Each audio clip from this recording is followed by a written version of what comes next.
ඇවිද්ද බය දහස් වටින මේ හිමිදිරි දර්ශනයේ අපි යන්නේ පුරාණ පන්සලක් වෙච්ච පුරාණ රජමහා විහාරයක් වෙච්ච මානියංගම රජමහා විහාරය වන්දනා කරන්න.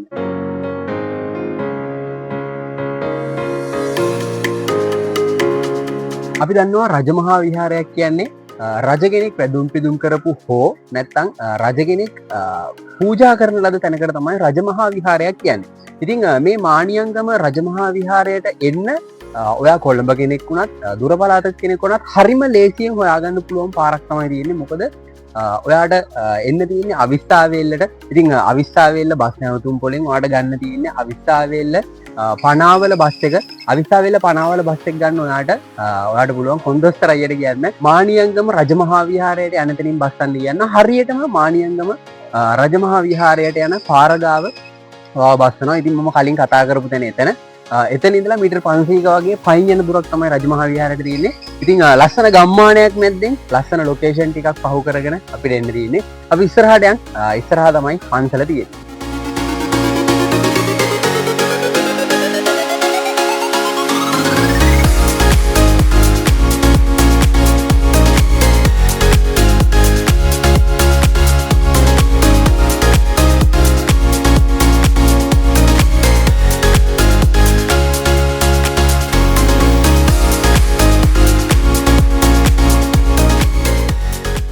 මානියංගම රජමහා විහාරයේ මූලික දොරකොඩ ළඟ තමයි ඉන්නේ. ලස්සන ලොකේෂන් එකක් තියෙනවා. ඒකයි මෙතන නතර වෙන්නේ නැත්නම් කෙලින්ම පන්සල ඇතුළට යන්න හැදුවේ. ඔයාලට මගේ පිටිපස්සෙන් දැන් පේනවා මාරම view එකක් තියෙන්නේ. හේතුව මේ පන්සල තියෙන්නේ ගොඩක් උඩක. ඉතින් පයින් චුට්ටක් ඇවිදාගෙන යනවා කන්දක් තියෙනවා. කන්ද චුට්ටක් තරණය කරගෙන ඉන්න ඕනේ. මීටර 250ක් විතර වගේ එක දිගටම කන්ද තියෙනවා. ඔයාලට පල්ලෙහා බැලුවම පේනවා. ගොඩක් උස තැනක තමයි පන්සල පිහිටලා තියෙන්නේ. මේ වෙලාවේ දහම් පාසල ඉවර වෙලා දහම් පාසලේ ළමයි ආයෙ නිවෙස් වල යන ගමන් ඉන්න ටයිම් එක තමයි අපි මේ වෙලාවේ. ඉතින් ලොකු ගලක තමයි මේ පන්සල පිහිටලා තියෙන්නේ. මේ හරියට ගල් ලොකු ගොඩක් තියෙනවා. ඉතින් අපි පන්සල පැත්තට ගිහිල්ලා බලමු. මේක වෙනස්ම පන්සලක්. අද මේ දවසේ අපි මේ තැන තෝරගත්තේ. ඉතින් මේ තැනට ගිහිල්ලා බලමු කොහොමද මේ තැන මොන වගේ වටපිටාවක්ද ඇතුළේ තියෙන්නේ කියලා. මානියංගම රජමහා විහාරයේ ගොඩක් ප්‍රසිද්ධ වෙන්න එහෙම නැත්නම් මිනිස්සු අතරට යන්න හේතුවක් තමයි මෙන්න මේ උඩින් පේන ශ්‍රීපාද අනුරුව. ඉතින් අපි ඒක මේ වෙලාවේ බලන්න වැඳ පුතා ගන්න තමයි යන්න හදන්නේ. ඉතින් මෙතන පූර්වක් තියෙනවා සවි කරලා මේක කොයි කාලේ කරන දෙයක්ද කාලසින් කරන දෙයක්ද කියලා ශ්‍රීපාද අනුරුවක් තමයි මෙතන තියෙන්නේ. ඉතින් ලස්සන පාරකින් තමයි යන්න තියෙන්නේ. ගල් දෙකකින් මැද්දෙන් පඩි වෙලා හදලා තියෙනවා. අපි එන අයියා.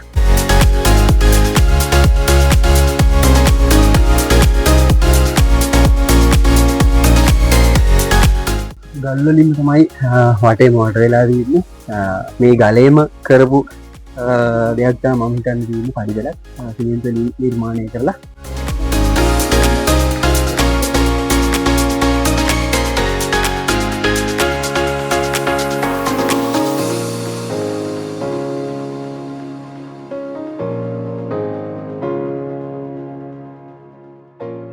කියන්න බැරුණානේ මේක තනියෙන් යන ගමනක් නෙවෙයි. අපේ සහෝදර සහෝදරියෝ ටිකකුත් එක්කාසු කරගෙන යන ගමනක්. හැබැයි ඔයාලට පස්සේ ඒගොල්ලෝ හඳුන්වලා දෙන්න. දැන් මේ ගල තරණය කරගෙන හරි අමාරුවෙන් යන්න ඕනේ. ඔය කැමරාව අල්ලන් ඉන්න එක්කෙනත් හරි අමාරුවෙන් එන්නේ. ඒකින්ද වැඩි හෙල්ලුණාට ගණන් ගන්න එපා. අපි තියෙන විදිහට ඉතින් සැරේ මාර කූල් එකක් තියෙනවා. එළියේ පට්ටම රස්නේ. හැබැයි මෙතන මාරම සීතලක් තියෙනවා. මොකද ගල් ටිකෙන් වැහිලා තියෙන හින්දා.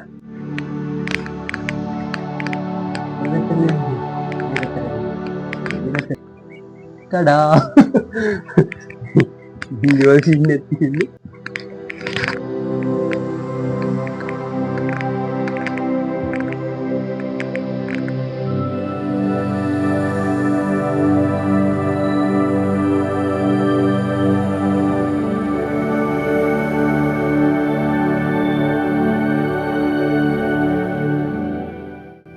ලස්සනට වීඩියෝ එක පේනවා මේ වටේටම. වටේම තියෙන කඳු පන්ති. පල්ලෙහෙදිත් මම ඔයාලට වෙන්නවා. පල්ලෙහාත් තියෙනවා ලොකු පන්සලක් එහා පැත්තට. ඒකත් තියෙනවා වටේම කඳු කන්දි තියෙන්නේ ඔක්කොම ගල් වලින් තමයි හැදිලා තියෙන්නේ. ඉතින් අපි අනුරෝ බලන්න තියෙන්නේ. ඉතුරු පඩ ටිකක් නැගිගෙන යා.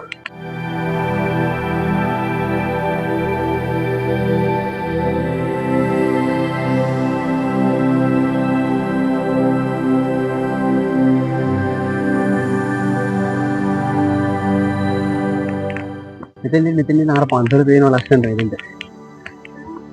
පල්ලෙහා නෙවෙයි උඩට තමයි මෙතෙන් නගින්න ඕන දැනක්. අර අනිත් පන්සලක් තියෙනවා.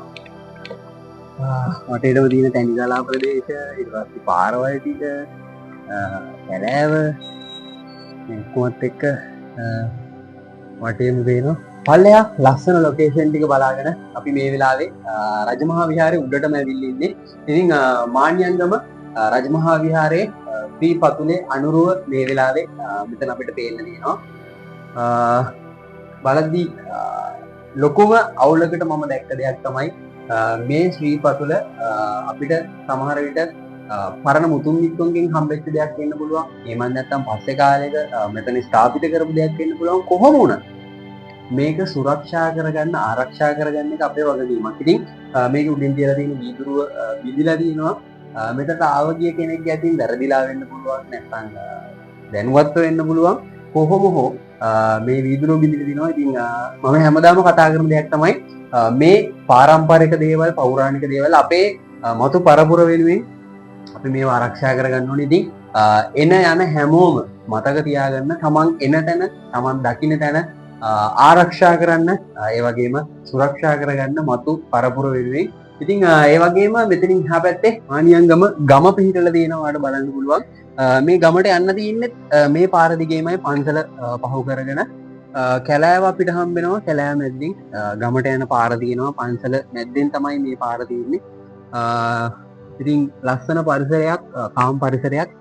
හේතුව ලොකුවට සද්දබද්ද ගමේ වුණත් සම්පූර්ණ වනාන්තරය තමයි වටේම තියෙන්නේ.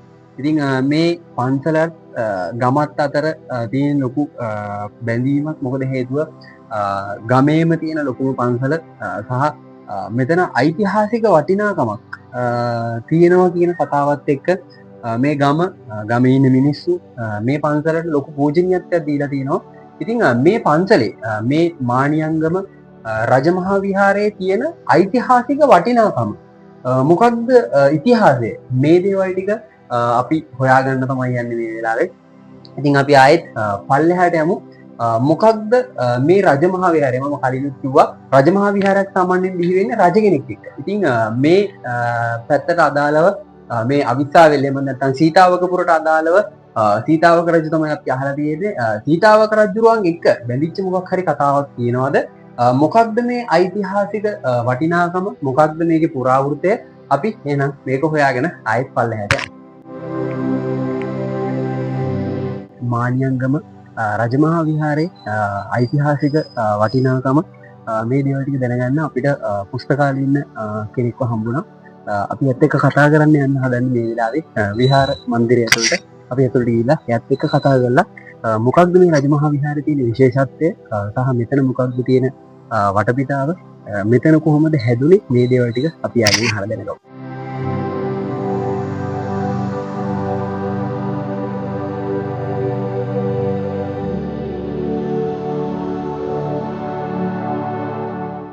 ගම්බ රජතුමා කළාට පස්සේ ඒ විහාරේ මේ සතුරු ආක්‍රමණය වෙච්ච තියෙනවනේ. සතුරු ආක්‍රමණය ආවම මේ විහාරේ සතුරුන් ඉතින් විනාශ කළා. ඊට පස්සේ තමයි මේ රාජසිංහ රජුගේ මේ සීතාවක රාජසිංහ රජුගේ නෙමෙයි මේ දුවර රාජසිංහ රජුගේ ඒ තුමා තමයි ආයේ නැවත ප්‍රසංස්කරණ කටයුතු කළා. එතකොට මේ තියෙන්නේ සුන්දර විහාරවල එතකොට ඒ ඔය වලගම්බා රජුගේ කාලේ කැඩිච්චමද මම තියෙන්නේ කොහොමද? ඒ කැඩුණට පස්සේ තාම හදාගෙන ඉන්නවද? ඒ කියන්නේ රාජසිංහ රජුගේ නිර්මාණය කරපු දේවල් තමයි ගොඩක් තියෙන්නේ. සමහර විට විහාරය ඇතුලේ අපි හිතමු දැන් විනාශ කළාට පස්සේ පොඩ්ඩක් සවුත් වෙලා වගේ එහෙම තියෙනවා. ආයෙ නැවත ඒ ටික ප්‍රසංස්කරණ කටයුතු කළා.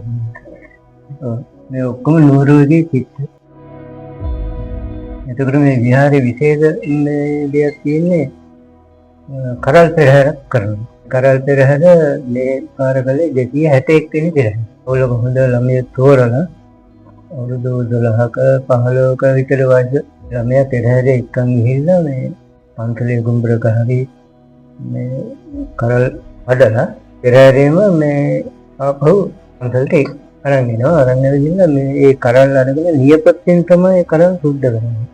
වංගෙඩිය දාලා කොටන්නේ නියපොත්තෙන් සුද්ධ කරලා කිරිපතක් හදලා බුදුහාමුදුරන්ට පූජා කළාට පස්සේ තමයි පෙරහැර අවසන් වෙන්නේ. එහෙම කරන ලංකාවට මෙහෙ විතරයි තියෙන්නේ. ඒක රාජේන්ද්‍ර රජුගේ මම හිතන්නේ රාජේන්ද්‍ර රජු වෙන දෙයක් මේ කිසි රාජසිංහකට අර හතරවරන් දෙවියන්ගේ දසරාස්ත රූපාස්ත වෛශ්‍යවරුන් කියන හතරවරන් දෙවියන් පෙරහැර කරේ දැන් 261 නේ. එතකොට සෑහෙන කලක් පරණයි. හරියටම කියන්න අමාරුයි. මොකද ලොකු හාමුදුරුවෝ එහෙම විස්තර දන්නේ නැති. මම ටිකයිනේ දන්නේ. බොරු කියන්න බැහැ. ඉනස වෙච්ච දේවල් සම්පූර්ණ දැන් මේ චිත්ත ඇඳලා මේ ටික තියෙන්නේ. තව ඉතින් මේ ටික කරගෙන යන්න.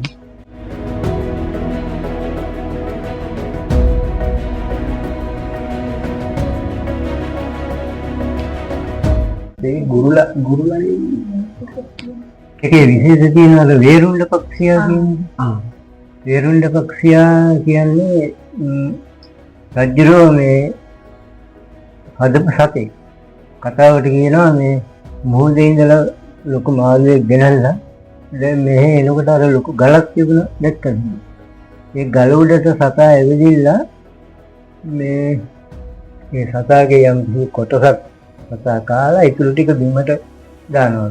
ලොකු මාළුවෙන්නේ අල්ලන් ඉන්නේ. ඊට පස්සේ මේ ඔතන තමයි රාජසිංහ රජුගේ ඔත්තු බලාපු තැන. ඔත්තු බලනකොට මේ සේවකයෝ මේ මාළුවාගේ ඉතුරු කොටස රජුරවන්ට ගෙනින් දීලා කියනවා මෙහෙම සතෙක් ඇවිල්ලා මෙහෙම හැමදාම මෙහෙම කරනවා කියලා. ඊට පස්සේ ඉතින් මේ සතෙක් ඇති කරලා තියෙනවා. ඇති කරලා තියෙනකොට මේ දැන් මේ රජුරෝ කතාවට කියන්නේ අර අතන තියෙන ගල ඔය අර මේ සතා මෙහෙම යනකොට අර මුවෙක් හරි ගෝනෙක් හරි මට හරියටම මතක නැහැ මේ සතා මොකද කියන්නේ. ඒකන් අපි අර සත්වර උසිසි කියලානේ උසිගන්න ඥානනේ වගේ සතාවල් වගේ. මේ සතා එක ගහකින් මෙහෙම අත අල්ලගෙන අනික මෙහෙම සතා අල්ලනකොට මේ ඒ සතා දෙකට පෙරලනවා. ඒ සතාගේ කොඩිය අදටත් මේ පෙරහැරේ අරගෙන වේරුණ්ඩ සංකේතයක් කරන්නේ සංකේතයක්. රජුරු හැංගිලා කියලා ගලක් කටවතාව මෙහෙමයි නේ.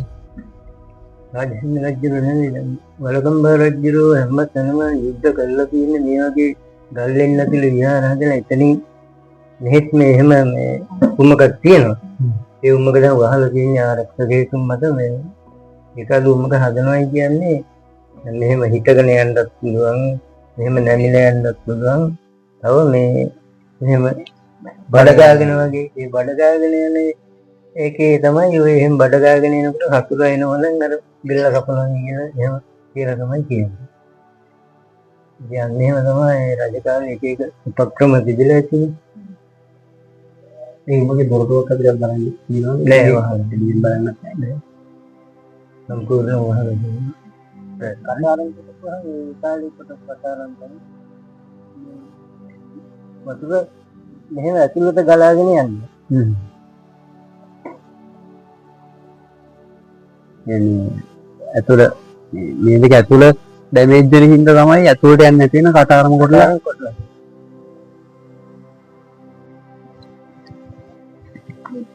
ගෝජින්නේ මේ ගුරුවරුන් ඉදිරියනේ.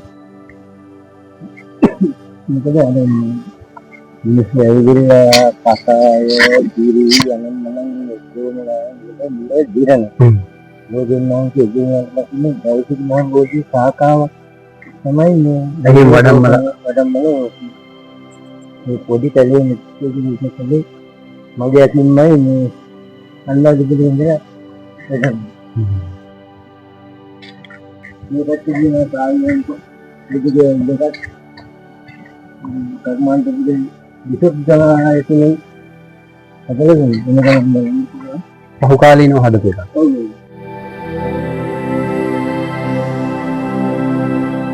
විල තියන්නේ රජතුමා ස්නානය කරපු පොකුණු බලන්න. මේක මම හිතන්නේ හැමෝටම බලන්න හම්බෙන්නේ නැති අවස්ථාවක්. අපි යමු මෙතනින් පල්ලෙහාට ගිහින් තමයි පොකුණු බලන්න තියෙන්නේ.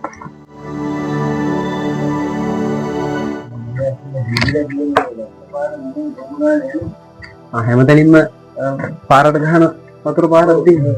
ඒ ඉන්නේ මෙතන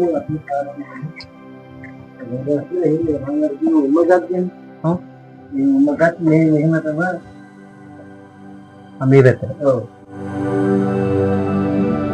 මේ පැත්තට තමයි උමග දිනෝ කියලා කියන්නේ.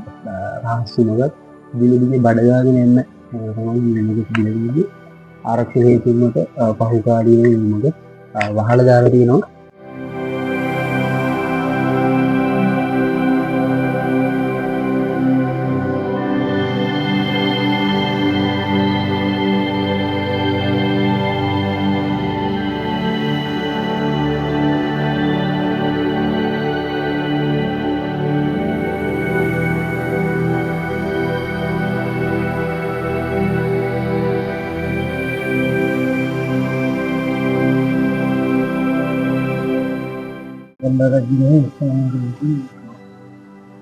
ගම්බරජිනේ සමගින් මාලිගාව මේ තිබුණ අතන මේ පුරාවිද්‍යා කාර්යාලයේදී ඒක වලගම්බා රජුගේ මාලිගාවක් මෙහෙ තිබුණේ නේ ඔය පන්සලේ කොහේ හරි ගල්ලෙන් නැස්සේ අර යුද්ධ කරලා හැංගිලා යන තැනින් හැංගෙන්න ලේසියෙන් හදාගත්ත මේක තමයි පන්සලක්.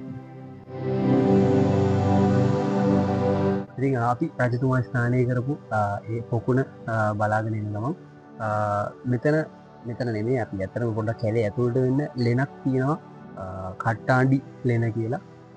මේ ලෙන ඇතුලේ තමයි රජතුමාගේ රහස් සාකච්ඡාව. එහෙම නැත්නම් රජතුමාගේ ආරක්ෂාව වෙනුවෙන් ඒ වගේම වලගම්බා රජුරෝ සටන් කරන කෙනෙක්. එතකොට එයා සටන් කරගෙන රාජධානිය අල්ලන ගමන් තැන් තැන් වලට මාරු වෙච්ච කෙනෙක්.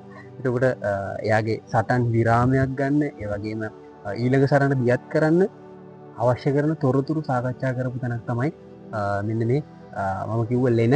එතකොට මේ ලෙන අපිට බලන්න යන්න විදිහක් නෑ මේ වෙලාවේ. මොකද ගොඩක් කැලේ ඇතුලේ තියෙනවා කියලා තමයි අපිත් එක්ක ආපු මඟ පෙන්නපු අපේ මාමා කිව්වේ. ඉතින් ඒ වගේම තමයි මේ අපි පහු කරගෙන ආපු පාර ඇතුලේ පුංචි ලෙන් කෑලි තියෙනවා. එතකොට මේ ලෙන් කෑලි වල ගණයින් වහන්සේලා එහෙම නැත්නම් පැවිදි භාවයට කලින් භාවනා කරපු භාවනා යෝගීව එහෙම නැත්නම් තමන්ගේ හිත සංසුන් කරගන්න භාවනාවල යෙදුන ඉබුදෙනෙක් මෙහි ඉඳලා තියෙනවා. එතකොට උන් එකතු වෙලා පූජා කරපු කුඹුරක් එහෙම නැත්නම් වෙලක් තියෙනවා ගණේ වෙල කියලා අපිට බලන්න පුළුවන් වුණොත් අපි ඒකත් බලාගෙනම යමු. ඉතින් මෙතන උඩ පසු කාලීනව මේ පන්සලට පූජා කරපු තායිලන්ත බුදු පිළිම දෙකක් උඩ තියෙනවා. අපි ඒ දෙකත් බලන්න යමු එහෙමම පඩිපෙළ දිගේ.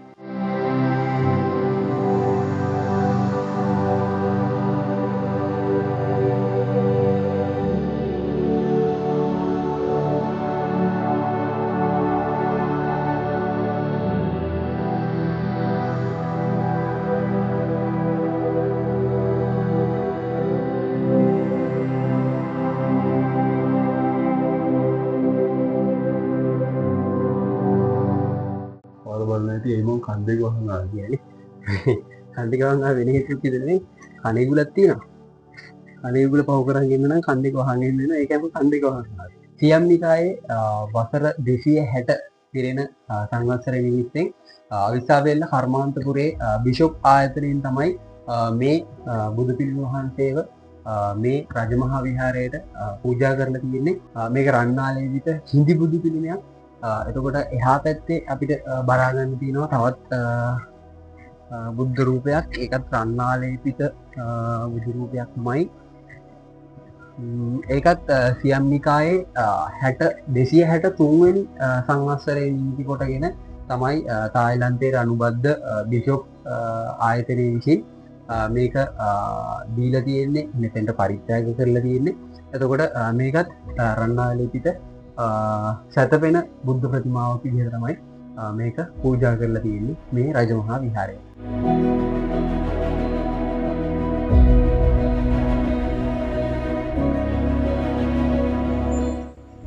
නියංගම එහෙම නැත්නම් මානියංගම රජමහා විහාරයට තමයි අද දවසේ අපි ආවේ. ඉතින් වලගම්බා රජුරුවන්ගේ කාලේ වලගම්බා රජුරුවන්ගේ සේනාව විසින් එහෙම නැත්නම් වලගම්බා රජුරුව විසින් ඉදි කරපු ඉදිකිරීමක් විදිහට තමයි රජමහා විහාරයක් විදිහට මේක ගොඩනැගෙන්නේ.